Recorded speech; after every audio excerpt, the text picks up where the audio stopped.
Assalamu alaikum class. My name is Farma Dar and my topic to presentation is biological assay, means microbiological assay, जिसके बारे में हम पढ़ेंगे।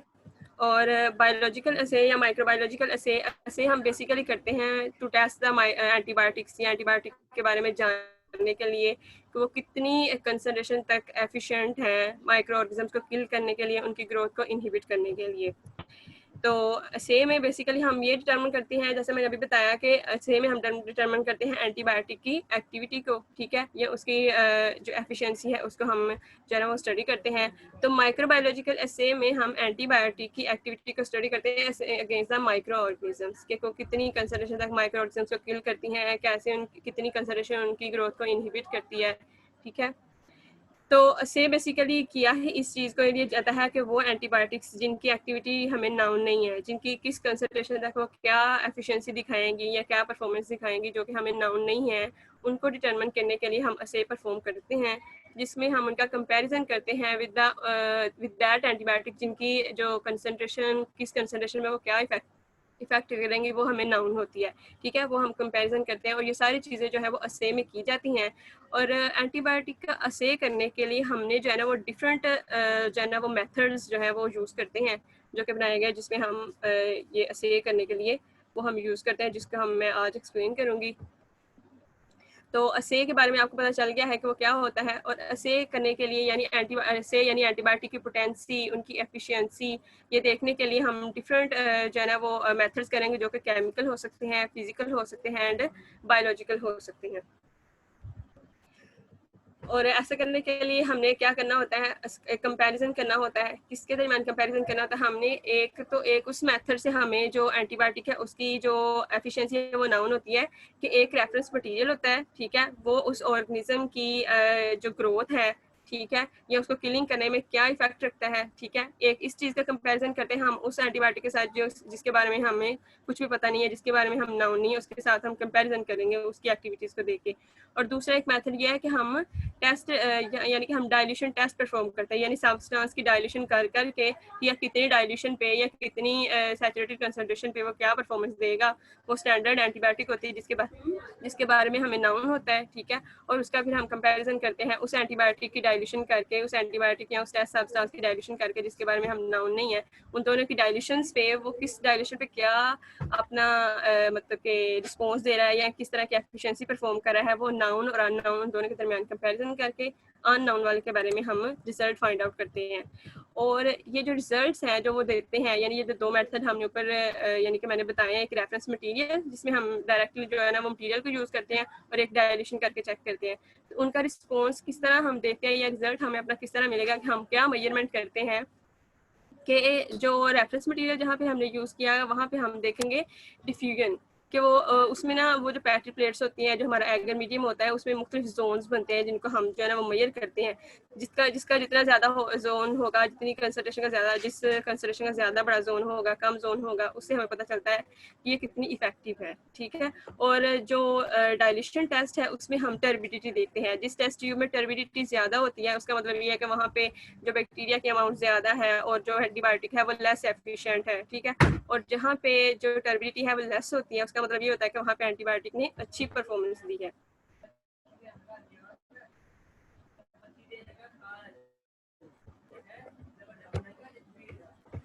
आगे हम देख लेते हैं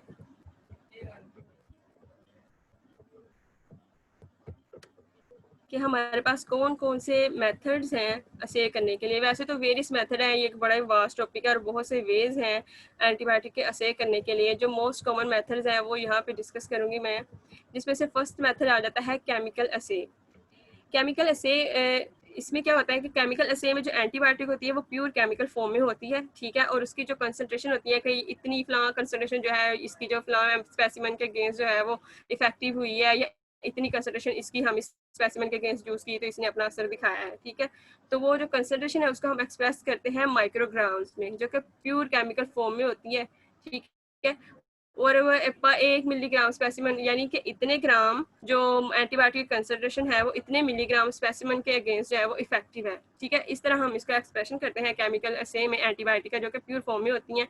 ठीक है, और अगर हम इसकी वैल्यू देखें केमिकल असे की वैल्यू क्या है, तो इसके रिजल्ट्स जो है ना अच्छे होते हैं, बेस्ट रिजल्ट होते हैं, इतने अच्छे हो सकते हैं कि हम इनको कोरिलेट कर सकते हैं उन रिजल्ट्स के साथ जो कि हम बायोलॉजिकल असे में हमें मिलेंगे। यानी कि एक एंटीबायोटिक का हमने बायोलॉजिकल असे किया और उसी एक एंटीबायोटिक का हमने केमिकल असे किया, तो उनके जो रिजल्ट्स हैं, कहने का मतलब ये है कि केमिकल असे के रिजल्ट भी इतने बेस्ट हो सकते हैं कि हम उनका कंपैरिजन कर सकते हैं कि बायोलॉजिकल असे के नज़दीक इनका रिजल्ट आता है, इतने अच्छे रिजल्ट हो सकते हैं इसके। लेकिन यहाँ पे बात है ये आ जाती है, केमिकल असे के जो मेथड्स हैं ये एक्यूरेट भी होते हैं और लेस टाइम रिक्वायर्ड होता है, लेकिन ये लेस सेंसिटिव होते हैं, ठीक है, बायोलॉजिकल असे के मुकाबले में। और जैसा कि बायोलॉजिकली जो टेस्ट होते हैं उनमें जो इनएक्टिव जो प्रोडक्ट्स होती हैं उनकी डिग्रेडेशन हो जाती है, जबकि केमिकल असे में ये नहीं होगा, जिसकी वजह से रिजल्ट्स में जो है ना वो मिसलीडिंग होगी। तो बस यही एक कंपैरिजन में ये कम पड़ जाती है केमिकल असे। इसके बाद हमारा जो मेजर जो इसके अंदर जो टॉपिक है जिसको डिटेल में करना है वो है बायोलॉजिकल असे।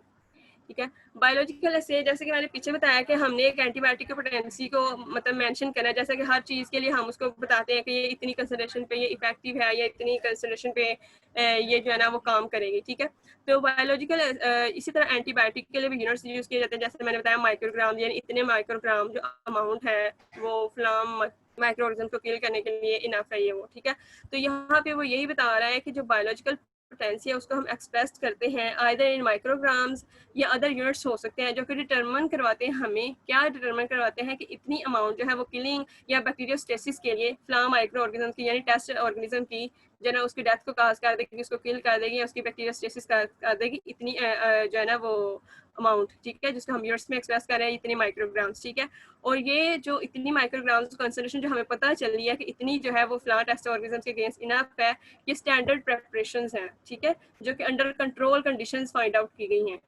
ठीक है, जो कि ऐसे के बाद हमें पता चली है। अब कहते हैं कि अब हर एंटीबायोटिक के लिए ज़रूरी नहीं है कि हर एंटीबायोटिक के लिए हमारे पास यूनिट जो है ना वो मौजूद है कि हमने इसकी इतनी कंसंट्रेशन देनी है। कुछ एंटीबायोटिक्स की मेजरमेंट जो है ना वो आर्बिट्रेरी है। ठीक है, उनके बारे में जो है ना स्पेसिफिक उनके नहीं बताया जा सका या नहीं बताया जा सकता। ठीक है, तो उसके लिए एक इंटरनेशनल एग्रीमेंट जो है वो एंटीबायोटिक का हुआ है, और उसके अलावा FDA जो है ना उसमें उसने कुछ रेगुलेशंस की हैं उन एंटीबायोटिक्स के लिए जिनकी मेजरमेंट जो है वो नहीं हुई है, जिनकी मेजरमेंट में थोड़ी सी प्रॉब्लम्स है। ठीक है, फॉर एग्जांपल यहाँ पे इंटरनेशनल यूनिट जो है पेंसिलिन के लिए जो दिया गया है उसमें कहता है कि पेंसिलिन की अमाउंट जो है वो अपनी एक्टिविटी प्रोड्यूस करेगी अंडर डिफाइंड कंडीशंस। कितनी अमाउंट? 0.598 माइक्रोग्राम जो अमाउंट है पेंसिलिन की। ठीक है, वो अपना जो है ना एक्टिविटी परफॉर्म करती है या अपना माइक्रो ऑर्गेनिज्म को किल कर देती है, जो कि इंटरनेशनल स्टैंडर्ड की बेस पे दिया गया है, जिसमें क्या होता है बेंजाइल पेंसिलिन का प्योर सैंपल होता है जो ये एक्टिविटी परफॉर्म कर रहा है इतनी अमाउंट। ठीक है, उसके अलावा कहते हैं उस जो मजीद मॉडिफिकेशंस की गई हैं इन मेथड्स में, इन टेक्निक्स में, वो सिर्फ इस बेस पे की गई हैं कि जो एक टेस्ट ऑर्गेनिज्म जो है वो एक मेटाबॉलिक प्रोडक्ट्स प्रोड्यूस करता है, लाइक एस्टर्स, हीमोलाइसिन, एंजाइम रिडक्टेज वगैरह प्रोड्यूस करता है, उनके अगेंस्ट एंटीबायोटिक क्या इंटरफेरेंस करती है, उनके अगेंस्ट क्या फंक्शन परफॉर्म करती हैं। ठीक है, उनकी मेजरमेंट भी की जाती है, ऐसे मेथड्स भी मॉडिफाई किए गए हैं। थर्ड बात आ जाती है कि जो से है एंटीबायोटिक का समटाइम्स वो क्यों फेलियर पे चला जाता है या उसमें हमें कुछ प्रॉब्लम्स फेस क्यों करना पड़ती हैं। उसमें हमें प्रॉब्लम्स इस तरह से फेस करना पड़ सकती है, लाइक हम ब्लड, सीरम, यूरिन, टिश्यूज या कुछ ऐसे अदर सिमिलर सब्सटेंसेस हैं जिनके ऊपर हम एंटीबायोटिक का असर कर रहे हैं। जब हम ऐसे कर रहे हैं तो उसमें हमें प्रॉब्लम क्यों फेस करना पड़ रही है। हो सकता है कि जो हमने एंटीबायोटिक अमाउंट उसके अंदर प्लेस किया है, सब्सटेंस के ऊपर जो अप्लाई किया हो सकता है वो स्मॉल हो किसके कंपैरिजन में जो अदर सब्सटेंसेस उस फ्लूइड के अंदर मौजूद है। ठीक है, सेकंड रीजन ये हो सकती है कि जो एंटीबायोटिक्स है हो सकता है कि अंदर फ्लूइड के अंदर जाके वो वहाँ पे मौजूद जो प्रोटीनिशियस मटेरियल है स्पेसिमेंस के अंदर उनके साथ बाउंड कर जाए। ठीक है, और अपनी एक्टिविटी ना दे।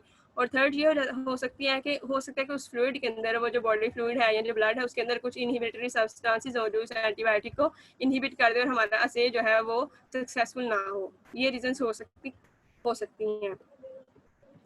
और इस चीज़ के लिए कहते हैं मजीद जो टेक्निक्स जो है वो मॉडिफाई की गई हैं जो यहाँ पे नहीं है, ये जनरल बात। यहाँ पे ये जो टेबल दिया गया है इसमें कुछ एंटी माइक्रोबियल एजेंट्स दिखाए गए हैं, ठीक है, और कुछ माइक्रोब्स दिखाए गए हैं जो कि एरोबिक हैं, फैकल्टेटिव एनारोबिक हैं, ठीक है। उनका क्या रिस्पॉन्स है इन डिफरेंट एंटी माइक्रोब्स को, ठीक है, वो दिखाया गया है, जिसमें वन जो है वो क्या शो करता है कि प्राइमरी सेट, ठीक है, जो कि प्राइमरी यानी कि फर्स्ट सेट पे जो है ना उनका मतलब किलिंग या उनके ऊपर अपने इफेक्ट शो कर देते हैं, ठीक है। जबकि जो नंबर 2 है वो ये शो करता है कि हमने सेकेंडरी ड्रग जब दिया तब उन्होंने जो है ना उसके ऊपर इफेक्ट किया है, ठीक है। और ये जो वर्ड जिनके साथ मैंने हैश लगाया है ये शो करते हैं कि सिर्फ और सिर्फ यानी कि लाइक ये देखें इसके ऊपर ये यूरिनरी जो माइक्रोब्स हो सकते हैं या कुछ अदर माइक्रोब्स हो सकते हैं, ठीक है। तो इसका जो इफेक्ट है सिर्फ ये वाला जो ड्रग है ये सिर्फ इन्हीं माइक्रोब्स के ऊपर इफेक्ट कर सकती है और किसी माइक्रोब्स के ऊपर इफेक्ट नहीं कर सकती, यानी सिर्फ इसी तक ये लिमिटेड है। ये उन जो ड्रग्स हैं उनके साथ मैंने हैश लगाया है। उसके बाद मेथड्स आ जाते हैं बायोलॉजिकल असे ऑफ एंटीबायोटिक्स के, कि हम किस तरह जो है ना वो असे कर सकते हैं एंटीबायोटिक्स का माइक्रोबायोलॉजिकली। इसमें मैंने आपको पहले बताया कि इसमें हमने सिर्फ यही देखना है कि हमने कंपैरिजन करना है ग्रोथ की इनहिबिशन का माइक्रो ऑर्गेनिजम्स की, जिसको हम मेजर करते हैं और हम देखते हैं कितनी कंसंट्रेशन पे जो माइक्रो ऑर्गेनिजम्स की ग्रोथ है वो इनहिबिट हुई है, ठीक है। और इसमें मैंने पहले एक्सप्लेन किया कि इसमें हमने यही देखना है कि एक वो हमारे पास एंटीबायोटिक सैंपल होना है, यानी सैंपल एंटीबायोटिक होनी जिसके बारे में हमें कुछ भी नाउन नहीं है, ठीक है। और जो दूसरी है वो हमारे पास होगी स्टैंडर्ड एंटीबायोटिक, जिसके बारे में हमें नाउन है सारी उसकी कि कितनी कंसंट्रेशन पे वो क्या इफेक्ट देती है, ठीक है। तो उनका हम कंपैरिजन करके हम अपना जो है ना वो असे करेंगे अननाउन एंटीबायोटिक के बारे में। तो जो माइक्रोबायोलॉजिकल असे ऑफ एंटीबायोटिक्स है उसमें जो मेथड्स आ जाते हैं, उसमें आता है cup plate method, cylindrical plate method, paper disk plate method. इनको मैंने इस तरह ये इसलिए लिखा है कि ये तकरीबन सिमिलर मेथड्स हैं, ठीक है, बस इनमें थोड़ी थोड़ी मॉडिफिकेशन हुई है, इनका जो मेन प्रिंसिपल है वो सेम है, ठीक है। और सेकंड मेथड आ जाता है ट्यूब डाइल्यूशन मेथड और टर्बिडीमेट्रिक मेथड, यानी यानी हम इसमें डाइल्यूशन टेस्ट ट्यूब्स की डाइल्यूशन करते हैं और फिर टर्बिडिटी की बेस पे हम देखते हैं एंटीबायोटिक की एफिशिएंसी। ये हम इसको आगे एक्सप्लेन में डायग्राम्स करेंगे। तो पहले मैं आपको जो कप प्लेट मेथड है, सिलिंड्रिकल प्लेट मेथड या पेपर डिस्क प्लेट मेथड है, उसके बैकग्राउंड के बारे में थोड़ी बात कर लेते हैं। यानी कि माइक्रोबायोलॉजिकल सेफ एंटीबायोटिक्स में हमने क्या देखना है कि हमने इसमें एक तो ये करते हैं कि हमने जो अपनी जो एंटीबायोटिक है उसको डायरेक्टली प्लेस करना है उसके ऊपर जो हमारा एगर प्लेट है या जिसके अंदर माइक्रो ऑर्गेनिजम्स मौजूद है उसके हमने उसके ऊपर डायरेक्टली प्लेस करना है अपनी एंटीबायोटिक। अब उस एंटीबायोटिक को डायरेक्टली प्लेस करने के मेथड्स हैं। एक मेथड है कि हमने जो है डिस्क बनी होगी एंटीबायोटिक वो हमने उसके एगर प्लेट के ऊपर प्लेस करनी है, ठीक है। या दूसरा मेथड ये हो सकता है कि हम सिलेंडर्स यूज करेंगे, मयर्ड सिलेंडर्स होंगे जिनके अंदर एंटीबायोटिक होगी, उनको हम उस एगर प्लेट के अंदर ऐसे एंकर कर देंगे, ठीक है। और इस तरह हम जो है ना उनकी डायरेक्ट प्लेसमेंट करके ना एंटीबायोटिक तो हम उनके इनके जो बनने वाले जोन ऑफ इनहिबिशन है, यहाँ पे ग्रोथ की इनहिबिशन हुई होती है, उन जोन ऑफ इनहिबिशन को देखेंगे, फिर उनकी मेजरमेंट करेंगे तो हमें उससे एंटीबायोटिक की एफिशिएंसी के बारे में पता चलेगा। तो डिफरेंट मेथड्स जो है माइक्रोबायोलॉजिकल ऐसे के जैसा कि cup plate method, disk diffusion method. Disk diffusion method यही एक मेथड है जो उसके थोड़ी सी मॉडिफिकेशन के बाद उसको पेपर डिस्क प्लेट मेथड का नाम दिया गया है, ठीक है। तो इन कप प्लेट मेथड हमने सिंपल कप प्लेट मेथड में क्या करना है कि हमने सिलेंडर लेना है इतना सा, ठीक है, यानी वो सिलेंडर्स जो होंगे उनके अंदर हमने एंटीबायोटिक फिल की होती है, ठीक है, और उसको अगर प्लेट में जो है वो हम उसको एंकर करते हैं, ठीक है, जिसके थ्रू फिर उसके गिर्द जोन ऑफ इनहिबिशन बनते हैं, ठीक है। और जो अदर डिस्क डिफ्यूजन मेथड है जैसे कि मैंने अभी बताया कि उसमें हमने जो है ना एंटीबायोटिक्स डिस्क होती हैं जो हमने प्लेस करनी होती है अगर प्लेट के ऊपर, और उनके गिर्द जोन्स बनते हैं जिनको हम मेजर कहते हैं। वो जो डिस्क होती हैं एंटीबायोटिक के वो डिफरेंट एंटीबायोटिक्स हो सकती हैं।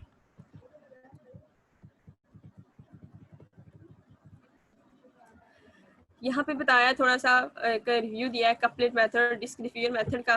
कप प्लेट मेथड में हमने क्या करना है कि हमने एक न्यूट्रन एगर प्लेट तैयार करनी है, ठीक है, जिसमें हमने टेस्ट ऑर्गेनिज्म जो है वो इनोकुलेट किए गए होंगे, और वो न्यूट्रन एगर प्लेट में तकरीबन 4 to 5 mm डेप्थ तक जो है ना माइक्रो ऑर्गेनिज्म जो है वो हमने इनोकुलेट करने हैं। और फिर हमने अपनी उस जो प्लेट है उसको हमने 4 पोर्शंस में डिवाइड कर लेना है।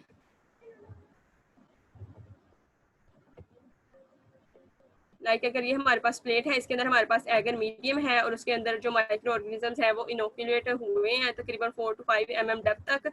अब हमने उस प्लेट को 4 पोर्शंस में डिवाइड कर लेना है। 4 पोर्शन में से ये जो 3 पोर्शन हैं इनके अंदर हमने अपनी एंटीबायोटिक प्लेस करनी है, ठीक है, सैंपल एंटीबायोटिक, ठीक है। जबकि जो एक पोर्शन है उसके अंदर हमने स्टैंडर्ड एंटीबायोटिक जिसकी वैल्यू हमें नाउन है, यानी जिसको हम समटाइम्स कंट्रोल एंटीबायोटिक कह सकते हैं, जिसके बारे में हमें पता है, जिसके साथ हमने कंपैरिजन करना है बाकी एंटीबायोटिक्स का, ठीक है, वो हम इस एक पोर्शन में प्लेस करेंगे, ठीक है। और यहाँ पे कहता है कि 5 mm तक जो है वो हमारे पास टेस्ट ऑर्गेनिज्म इनोकुलेटेड है, फिर हमने उस एगर प्लेट को सोलिडिफाई होने देना है। सोलिडिफाई होने के बाद हमने उसको न्यूट्रल एगर को 4 पोर्शंस में डिवाइड करना है और फिर एक स्टीराइल बोरर की मदद से यहाँ पे हमने इनके अंदर कैविटीज करनी है, यानी यहाँ से हमने इनके अंदर कैविटी बनानी है। 4 कैविटीज 1 इन ईच पोर्शन, और उसमें से 3 पोर्शन जो है कैविटी के उनके अंदर हमने एंटीबायोटिक सोल्यूशन डाल देना है, ठीक है, यानी जो हमारा सैंपल सोल्यूशन है, और एक जो पोर्शन है उसके अंदर हमने अपना स्टैंडर्ड सोल्यूशन एंटीबायोटिक का प्लेस करना है। उसके बाद हमने उसको इंक्यूबेट करना है 37 डिग्री सेल्सियस और 24 आवर्स के लिए, और हमने अपना जोन ऑफ इनहिबिशन उसके बाद मैयर करना है। जबकि जो डिस्क डिफ्यूजन मेथड है उसमें भी सेम यही है कि हमने न्यूट्रल एगर प्लेट प्रिपेयर करनी है, ठीक है, लेकिन उसमें जो हमारा टेस्ट ऑर्गेनिज्म है उसके बारे में ये नहीं है कि उसको हमने 4 to 5 mm डेप्थ तक उसको अंदर उसके मतलब के इनोकुलेट करना है। नहीं, इसमें क्या होना है कि हमने स्वैब कॉटन स्वैब के थ्रू हमने जो है ना अपना ब्रोथ सोल्यूशन जिसके अंदर टेस्ट ऑर्गेनिज्म होंगे वो लेके हमने यूनिफॉर्मली पूरी जो प्लेट है हमारी पेट्री प्लेट उसके ऊपर हमने उनको स्प्रेड कर देना है माइक्रो ऑर्गेनिजम्स को, ठीक है। और उसके बाद हमने स्टीराइल फोर्सेप्स के थ्रू ऐसी छोटी छोटी डिस्क्स होंगी एंटीबायोटिक्स की जो हमने उस प्लेट के ऊपर प्लेस कर देनी है। और ये डिफरेंट एंटीबायोटिक्स भी हो सकती हैं विद डिफरेंट कंसंट्रेशंस। इसको भी फिर हमने इंक्यूबेट करना है सेम टेम्परेचर और टाइम के बाद, और फिर हमने इसका जोन ऑफ इनहिबिशन जो है वो चेक करना है। इस पूरे प्रोसीजर के लिए हमें रिक्वायरमेंट्स क्या चाहिए होंगी, हमें हमारा टेस्ट ऑर्गेनिज्म रिक्वायर्ड होगा जो कोई भी हो सकता है, ग्राम नेगेटिव बैक्टीरिया हो सकते हैं, ग्राम पॉजिटिव बैक्टीरिया हो सकते हैं, और जो केमिकल्स रिक्वायर है उसमें हमें antibiotics, neutral agar medium, antibiotic disk और डीएमएफ सोलवेंट रिक्वायर्ड है। डीएमएफ सोलवेंट जो है एक यूनिफॉर्म सोलवेंट है, ठीक है, और अच्छा सोलवेंट यानी कि सोल्व करने में चीज़ों को, और उसका जो एब्रिविएशन है वो डाइमिथाइल फॉर्मल्डिहाइड है, फॉर्माइड है, सॉरी। और जो अपरेटस है वो हमें चाहिए है बोरर और पेट्री प्लेट्स। प्रोसीजर मैं किसी हद तक पहले ही एक्सप्लेन कर चुकी हूँ इसका, ठीक है। थोड़ा सा बस यहाँ पे ये डिफरेंस होगा कि डिफरेंस नहीं है, मतलब वही सेम चीज़ है जो मैंने आपको पहले पीछे बता दी है कपलेट मेथड की, कि हमने इसमें टेस्ट ऑर्गेनिज्म इनोकुलेट करना है 4 to 5 mm तक, ठीक है, और उसको सोलिडिफाई होने देना है, और फिर उसको 4 पोर्शंस में डिवाइड कर देना है, और एक स्टीराइल बोरर के थ्रू हमने उसके अंदर 4 कैविटीज बनानी है, और हर कैविटी के अंदर हमने अपनी एंटीबायोटिक डालनी है। 3 कैविटीज के अंदर अपनी एंटीबायोटिक डालनी है जिसको हमने फाइंड आउट करना है, और एक के अंदर हमने अपना स्टैंडर्ड सोल्यूशन डालना है, ठीक है, और फिर इसको इंक्यूबेट करने के बाद उनका जोन ऑफ इनहिबिशन मेजर करना है। डिस्क डिफ्यूजन मेथड भी मैंने एक्सप्लेन कर दिया है, इसमें भी सेम यही है कि न्यूट्रल एगर प्लेट के ऊपर हम अपने कॉटन स्लैब के थ्रू जो है वो अपना ब्रो सोल्यूशन जो है उसके ऊपर स्प्रेड करेंगे जिसके अंदर हमारा टेस्ट ऑर्गेनिज्म मौजूद है, और फिर स्टीराइल फोर्सेप्स के थ्रू हम उनके ऊपर अपनी एंटीबायोटिक डिस्क जो है ना वो प्लेस करेंगे प्लेट के ऊपर, फिर उसको इंक्यूबेट करेंगे, और फिर बाद उनके ऊपर बनने वाला जो इनहिबिशन जो हमारा जोन ऑफ इनहिबिशन है वो मेजर करेंगे। आगे आता है डिस्क डिफ्यूजन मेथड का, जो मैंने बताया था कि मॉडिफाइड मेथड है पेपर डिस्प्लेट मेथड। इसमें सिर्फ ये डिफरेंस होता है कि हम डायरेक्टली जो डिस्क एंटीबायोटिक्स डिस्क हैं वो प्लेस करने की बजाय यहाँ पे पेपर होता है जो कि इम्प्रेग्नेट हुआ होता है विद डिफरेंट एंटीमाइक्रोबियल एजेंट्स, यानी पेपर होते हैं जिनके ऊपर डिफरेंट एंटीमाइक्रोबियल एजेंट्स या एंटीबायोटिक्स जो है वो इम्प्रेग्नेट हुई हुई होती हैं विद डिफरेंट कंसंट्रेशंस, और उसको हम डायरेक्टली प्लेस कर देते हैं ऑन द एगर प्लेट, ठीक है। और हर एंटीबायोटिक का फिर अपना इनहिबिशन जोन बनता है जिनका हम मेजर करते हैं।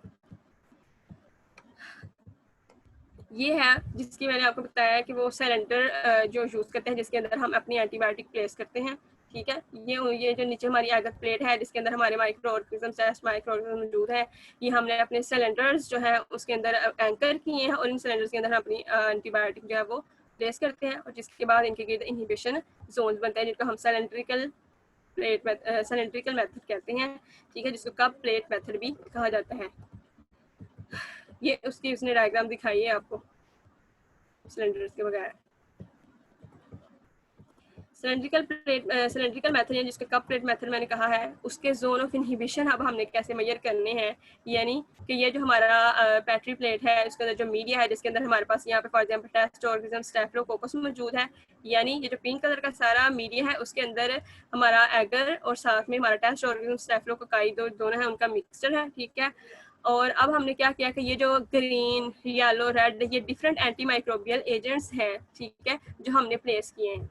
ठीक है, ये मैंने आपको बताया कि इनको प्लेस करने के डिफरेंट मेथड है। या तो आप पेपर प्लेस कर सकते हैं जो इम्परजिनेट हो विद द डिफरेंट एंटीबायोटिक्स, या आप छोटी छोटी एंटीबायोटिक डिस्क जो है वो प्लेस कर सकते हैं, जैसा कि डिस्क से डिफ्यूजन मेथड में पड़ा। या फिर आप यहाँ पे ऐसे सिलेंडर प्लेस कर सकते हैं जिसमें एंटीबायोटिक जो है वो मौजूद होगी। ठीक है, और उनके गिर्द जोन्स बनेंगे। यहाँ पे जो जोन्स बने हैं उनकी मेजरमेंट दिखाई गई है। तकरीबन यहाँ पे 4 mm का जो है वो बन रहा है, इतने डायमीटर का, या इतने डायमीटर का जो है हमारे पास बनता है। यानी कि जो जोन बनता है उसका हमने डायमीटर और रेडियस मेजर करना होता है, जिससे हमें हमारा पता चलेगा कि किस एंटीबायोटिक का जोन ऑफ इनहिबिशन ज़्यादा है और किसकी कितनी ज़्यादा एफिशिएंसी। जैसा कि यहाँ पे जो ब्लू वाली एंटीबायोटिक है उसका जो जोन ऑफ इनहिबिशन है वो ज़्यादा है, तो इससे हमें एंटीबायोटिक्स का असर हो जाता है कि वो कितनी एफिशिएंट है। यहाँ पे ग्राफ में सिर्फ ये बात दिखाई गई है कि जैसे जैसे अमाउंट ऑफ ड्रग या ड्रग की कंसंट्रेशन जो है सिलेंडर के अंदर या वो जो डिस्क है उसके अंदर या जो हमारा जो पेपर है उसके अंदर जितनी ज़्यादा अमाउंट ऑफ ड्रग जो है वो हमारी बढ़ती जाएगी, उतना ज़्यादा हमारा जोन ऑफ इनहिबिशन भी बढ़ता जाएगा। ये दिखाया गया है जब कंसंट्रेशन कम थी, फिर जैसे कंसंट्रेशन ज़्यादा हुई, फिर ज़्यादा हुई। ठीक है, तो जैसे जैसे ड्रग कंसंट्रेशन ज़्यादा होती जा रही है वैसे वैसे हमारा जोन ऑफ इनहिबिशन भी बढ़ता जा रहा है। तो फाइनल कंक्लूजन हमारे पास ये आता है कि जो जोन ऑफ इनहिबिशन है उसका डायमीटर मेजर करने से हमें जो हमारा एंटी माइक्रोबियल एजेंट है उसकी एक्टिविटी डिटरमिन हो जाती है। बायोलॉजिकल एसे का जो दूसरा मेथड है वो है टर्बिडीमेट्रिक मेथड या ट्यूब डाइल्यूशन मेथड। इसके बारे में मैंने थोड़ा सा बताया है कि इसमें भी ये होता है कि हमने 5 टेस्ट ट्यूब्स में हमने अपना स्टैंडर्ड सोल्यूशन लेना होता है और 5 टेस्ट ट्यूब में हमने अपना एंटीबायोटिक सैंपल सोल्यूशन लेना होता है, जिनका दोनों का हमने उनकी जो एक्टिविटी है जो एंटीबायोटिक उन्हें परफॉर्म करेगी उसको कंपेरिजन करना होता है। यहाँ पे जो हमें अपना रिजल्ट जो है वो कैसे हमने डिटरमिन करना होता है कि हमने देखना होता है कि टेस्ट ट्यूब्स में जो टर्बिडिटी होती है उसकी बेस पे, जिनमें ट्रांसपेरेंसी ज़्यादा होगी, टर्बिडिटी कम होगी, वहाँ मीन्स ये होगा कि एंटीबायोटिक एफिशिएंट है, उसकी ये वाली कंसंट्रेशन जो है वो एफिशिएंट है। और जहाँ पे जहाँ पे टर्बिडिटी ज़्यादा होगी, ठीक है, वहाँ पे ये होगा कि वहाँ पे एंटीबायोटिक की जो एफिशिएंसी है वो बहुत कम है और बैक्टीरिया की अमाउंट वहाँ पे ज़्यादा है। तो इसको एक्सप्लेन कर लेते हैं। यहाँ पे बैक्टीरिया विद न्यूट्रन मीडियम, यानी ये हमने एक सोल्यूशन प्रिपेयर किया है जिसमें न्यूट्रन मीडियम है और साथ में बैक्टीरिया है। लाइक हमने यहाँ पे बैक्टीरिया सिर्फ एक ही टाइप का बैक्टीरिया लिया है, ठीक है, जिसमें जो मीडिया है वो प्रोवाइड किया गया है जो कि सिर्फ एक ही टाइप के मीडिया की ग्रोथ को सपोर्ट कर रहा है। ठीक है, और उसके बाद हम अपने 2 एंटीबायोटिक सोल्यूशन ले लेते हैं, जिसमें एक स्टैंडर्ड एंटीबायोटिक सोल्यूशन है और दूसरा एंटीबायोटिक सैंपल है जिसकी वैल्यू हमें नाउन नहीं है, उसकी वैल्यू हमें नाउन है। और इनकी कंसंट्रेशन में कुछ ज़्यादा डिफरेंस नहीं होता, तकरीबन इसकी कंसंट्रेशन जो है वो अननाउन वाले की कंसंट्रेशन से मिलती जुलती ही होती है। ठीक है, उसके बाद हम 5 टेस्ट ट्यूब्स ले लेते हैं दोनों सॉल्यूशंस के लिए, एंटीबायोटिक सैंपल के लिए और स्टैंडर्ड एंटीबायोटिक के लिए भी। ठीक है, और उसके अलावा हम अदर 3 एक्स्ट्रा टेस्ट ट्यूब्स भी लेते हैं जिनको हम कंट्रोल टेस्ट ट्यूब्स, जिसमें जो सिर्फ ऑब्जर्वेशन के लिए होती हैं, जिसमें हम एक टेस्ट ट्यूब में कल्चर कंट्रोल, ठीक है, और दूसरे टेस्ट ट्यूब्स में हम एक टेस्ट ट्यूब में अनइनोकुलेटेड कल्चर, ठीक है, और तीसरे टेस्ट ट्यूब्स में हम बैक्टीरिया लेते हैं, साथ में 5 ml जो है फॉर्मेल्डिहाइड जो है उसका सोल्यूशन होता है। ये हमारी कंट्रोल टेस्ट ट्यूब्स हैं। अब क्या है कि जो हमारा स्टैंडर्ड एंटीबायोटिक और एंटीबायोटिक सैंपल्स हैं इनका हमने 1 mml ही लेना है, लेकिन विद द डिफरेंट कंसंट्रेशन। वो जो 1 ml है उसमें एंटीबायोटिक कंसंट्रेशन डिफरेंट होगी। ठीक है, और हमने अपने टेस्ट ट्यूब्स को यहाँ पे है कि हमने इनको इंक्रीजिंग ऑर्डर में अरेंज करना है या डिक्रीजिंग ऑर्डर में, इंक्रीजिंग और decreasing order on the base of concentration. ठीक है, कि हम अगर यहाँ पे जो टेस्ट ट्यूब्स हैं वो ली गई हैं विद द इंक्रीजिंग ऑर्डर, यानी कि जैसे जैसे हमारी तरफ जाते हैं हमारी जो एंटीबायोटिक की जो कंसंट्रेशन है ना वो ज़्यादा है। ठीक है, तो ये ऊपर वाले टेस्ट ट्यूब्स में हम अपना स्टैंडर्ड जो सोल्यूशन है एंटीबायोटिक का वो डालेंगे। ठीक है, 1 ml विद डिफरेंट कंसंट्रेशन या increasing order of concentration antibiotic की। ठीक है, जबकि जो दूसरा वाला टेस्ट ट्यूब्स है उनमें हम अपना एंटीबायोटिक सैंपल लेंगे जिसकी वैल्यू हमें नाउन नहीं है, तो उसको भी इंक्रीजिंग ऑर्डर में, यानी कि आगे की तरफ यानी राइट साइड की तरफ जो कंसंट्रेशन एंटीबायोटिक की वो इंक्रीज हो रही है। 1 ml सोल्यूशन एंटीबायोटिक का डाल दिया, उसके बाद हमने 9 ml जो सोल्यूशन जो हमने प्रिपेयर किया था बैक्टीरिया का विद द न्यूट्रिएंट मीडियम, वो 9 ml हम डाल देंगे सब टेस्ट ट्यूब्स में। और इस तरह हर टेस्ट ट्यूब में 10 ml जो है वो सोल्यूशन हमारे पास मौजूद है। और ये आप देखेंगे ये जो टेस्ट ट्यूब्स हैं ये स्टैंडर्ड एंटीबायोटिक्स के लिए हैं और ये सैम्पल एंटीबायोटिक्स के लिए। अब जब हम अब देखते हैं सॉल्यूशन डालने के बाद जो हमारा रिजल्ट आता है वो ये आता है कि जो स्टार्ट वाले टेस्ट ट्यूब्स हैं उनमें टर्बिडिटी ज़्यादा है, और जैसे ही हम राइट साइड की तरफ मूव करते हैं तो टर्बिडिटी कम होती जाती है और एंड पे जाकर ट्रांसपेरेंसी है। और नीचे वाले टेस्ट ट्यूब्स में भी सेम ऐसे ही है। इन दोनों टेस्ट ट्यूब्स में कंपैरिजन जो किया जा रहा है उसमें ये है कि इन दोनों में सिर्फ थोड़ा सा डिफरेंस है उनकी टर्बिडिटी में, ये जो उनका रिजल्ट आ रहा है ना फाइनल, उनमें सिर्फ थोड़ा सा डिफरेंस है। तो मतलब कहने का ये है कि अगर हमने इंक्रीजिंग ऑर्डर में अपनी कंसंट्रेशन जो है ना वो एंटीबायोटिक की रखी है तो जो टर्बिडिटी है वो डिक्रीजिंग ऑर्डर में है, ठीक है। यानी कि जैसे जैसे अमाउंट ऑफ कंसंट्रेशन एंटीबायोटिक की बढ़ी है वैसे वैसे जो टर्बिडिटी है वो डिक्रीज होती जा रही है। तो कहने का मतलब ये हमारा फाइनल रिजल्ट ये आता है कि with increasing the amount of antibiotic concentration turbidity decrease होती जाती है, यानी एफिशिएंसी एंटीबायोटिक की बढ़ती जाती है। हमने यानी कि सोल्यूशन डालने के बाद हमने पहले इनको इंक्यूबेट करना होता है, जैसे कि सबके साथ करते हैं। इंक्यूबेट करना है इनको 37 डिग्री सेल्सियस पे फॉर 3 to 4 आवर्स, और उसके बाद हमें अपना रिजल्ट देखना है।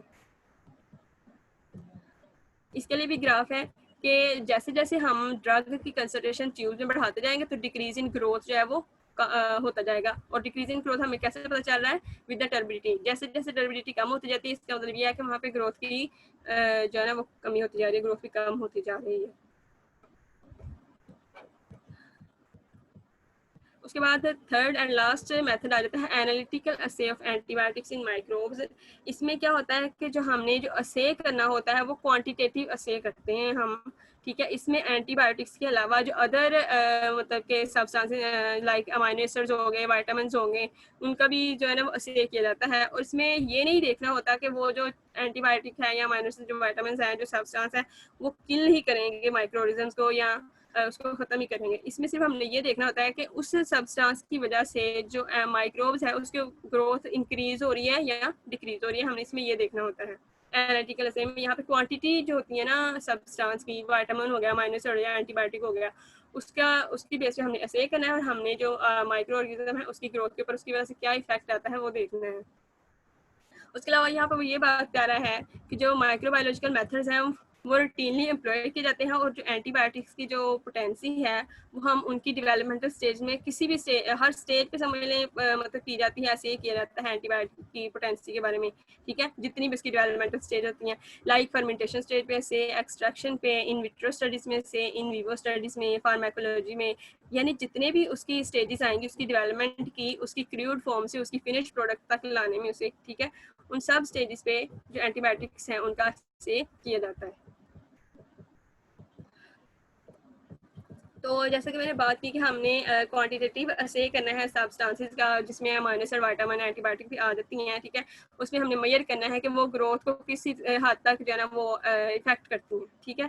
इसमें हमने क्या करनी होती है? Inhibition of growth caused by the antibiotics. सिर्फ और सिर्फ हमने इसमें किलिंग नहीं, सिर्फ और सिर्फ ग्रोथ की इनहिबिशन जो उसने की है, कम किया, ज़्यादा किया, क्या किया उसने एंटीबायोटिक ने, सिर्फ वो हमने स्टडी करना होता है।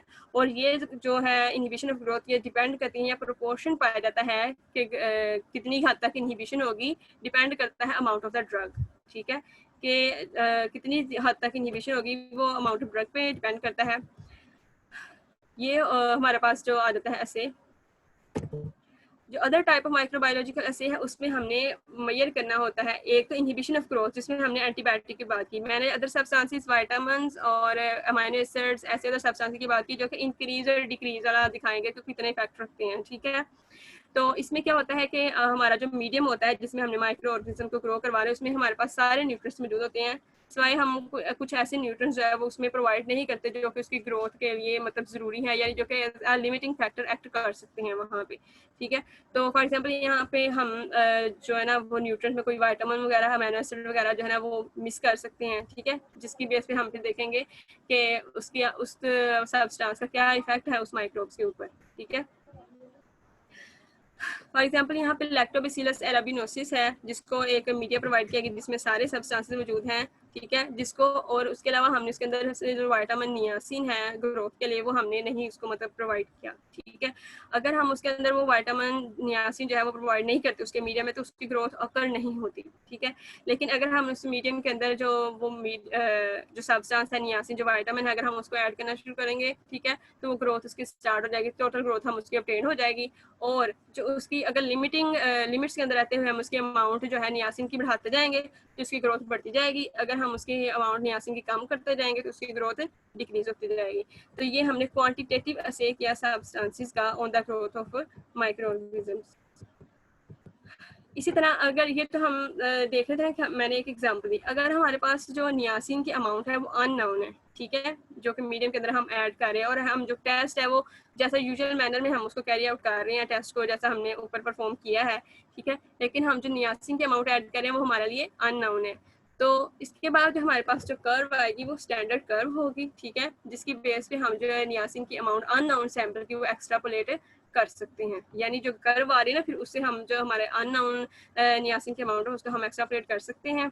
और दूसरी बात यहाँ पे लास्ट में जनरल बात सिर्फ ये कहता है कि जो माइक्रो ऑर्गेनिजम्स हैं उनका जो रिस्पॉन्स है या उनका जो रिजल्ट है जो हम देखते हैं वो डिपेंड करता है कि हम टेस्ट कौन सा परफॉर्म कर रहे हैं। लाइक अगर हम टर्बिडिटी टेस्ट परफॉर्म कर रहे हैं, टर्बिडिटी मेथड अगर परफॉर्म करें तो टर्बिडिटी के बेस पे हम देखेंगे, ठीक है, अगर हम जो है ड्राई वेट की बेस पे कर रहे हैं तो हम ड्राई वेट मेजर करके अपना रिजल्ट देखते हैं। अगर नाइट्रोजन की अमाउंट को देख करना चाहते हैं तो हम उसकी नाइट्रोजन की अमाउंट को मेजर करके देखेंगे, ठीक है। तो अगर हम जो है वो डिस्क्रिप्शन मेथड वगैरह सारे उसमें हम जोन्स को देख के हम अपना जो है रिजल्ट फाइंड आउट करेंगे।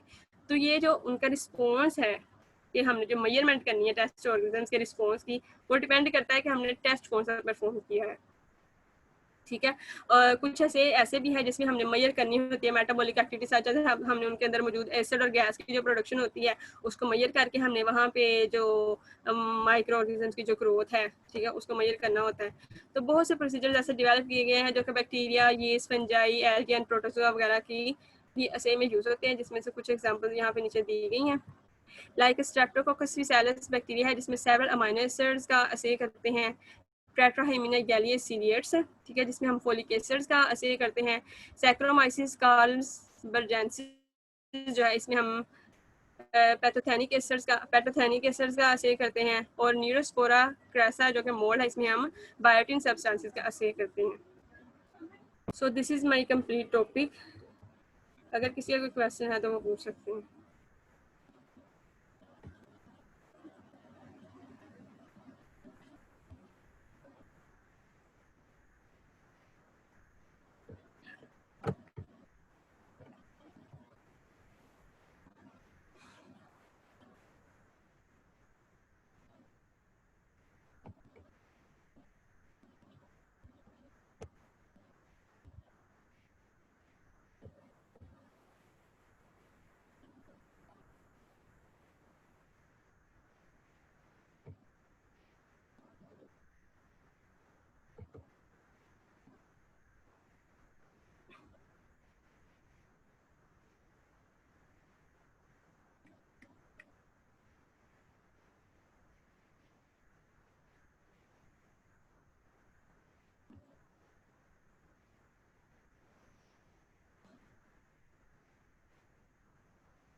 ये क्लास की तरफ से किसी का कोई क्वेश्चन?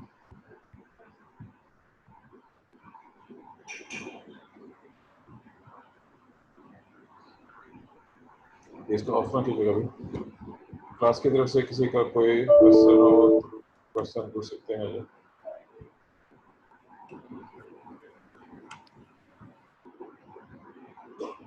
जी बाजार पूछे सवाल।